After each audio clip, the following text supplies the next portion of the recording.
Friends, நேத்திக்கு வீடியோவோட part 2 தான் இது. பிள்ளையார்பட்டி கற்பக விநாயகர் கோவில், லக்ஷ்மி குபேரர் கோவில் எல்லாம் தரிசனத்தை முடிச்சுட்டு இப்போ நம்ம குன்னக்குடி முருகன் கோவிலுக்கு வந்திருக்கோம். ஃப்ரெண்ட்ஸ், குன்றக்குடியில் இறங்கின உடனே எம்டன் படத்தில் சரண்யா அம்மா கொலாயடியில் உருளுற சீன் தான் ஞாபகம் வந்துச்சு. எங்கள் அம்மாவும் ஆட்டா விட்டு இறங்கின உடனே என்ன அடிகொலாயவா தேடுற அப்படின்னாங்க. ஒரே சிரிப்பாக போயிடுச்சு. ஃப்ரெண்ட்ஸ், நம்ம இங்கே வரும்போதே மணி 12க்கு மேலே ஆகிப்போச்சு. 12:30க்கு நட சாத்திடுறதா சொல்லியிருந்தாங்க. அதனால அவசரமாக மலை ஏறுற மாதிரி இருந்தது. குன்றக்குடி முருகன் கோவிலை பற்றி சொல்லணும்னு பார்த்தீங்கன்னா, மலை படிப்பாதை எல்லாமே பாறையிலே செதுக்கி இருக்குது. இந்த மலையே பார்த்தீங்கன்னா மயிலே மலையா இருப்பதாக ஐதீகம், வரலாறு சொல்லுது. இங்கு முருகப்பெருமான் சண்முகநாதர் வடிவில் காட்சியளிக்கிறாரு. அது மட்டும் இல்லை, வள்ளிய தெய்வானையும் தனித்தனியா மயில் மீது அமர்ந்த மாதிரி கோலம் குன்றக்குடியில மட்டும்தான் இருக்குது.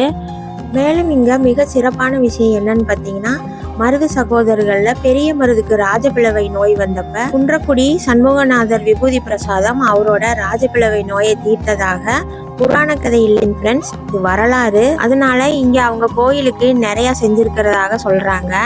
நடை அடைக்கிற டைமுங்கிறதுனால கூட்டம் சரியான கூட்டமா இருந்தது. நம்ம மலை மேலே ஏறின உடனே வீரபாகு சன்னதி, ஃபர்ஸ்ட் நால்வர்கள் சன்னதி, இவங்களெல்லாம் தரிசனம் பண்ணிட்டு சண்முகநாதரை மன நிறைவா தரிசனம் பண்ணிட்டு கீழே இறங்கி வந்துட்டோம். கீழே பார்த்தீங்கன்னா இந்த மாதிரி ஒரு இடம் இருக்கு ஃப்ரெண்ட்ஸ். அங்கே இப்போ கப்பிள் ஃபோட்டோ ஷூட் நடந்துட்டு இருந்தது.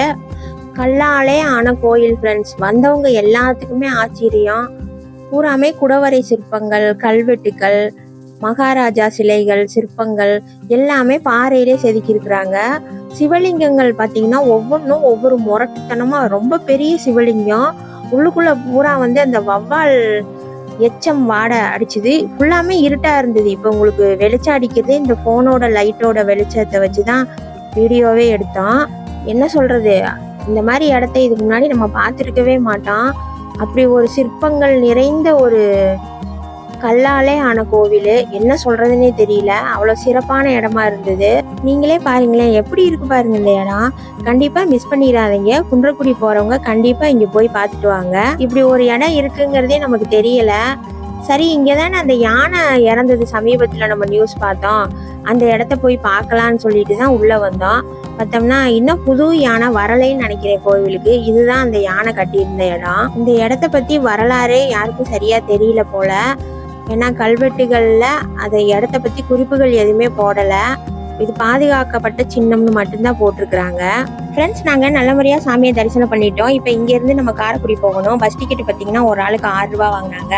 காரைக்குடியில் ஒரு நல்ல வெஜ் ஹோட்டலாக பார்த்து எங்களோட லஞ்சை முடிச்சுட்டு அங்கேருந்து பழனி கிளம்பிட்டோம். இந்த வீடியோவை நான் இங்கே முடிக்கிறேன். மற்றொரு வீடியோவில் சந்திக்கும் வரை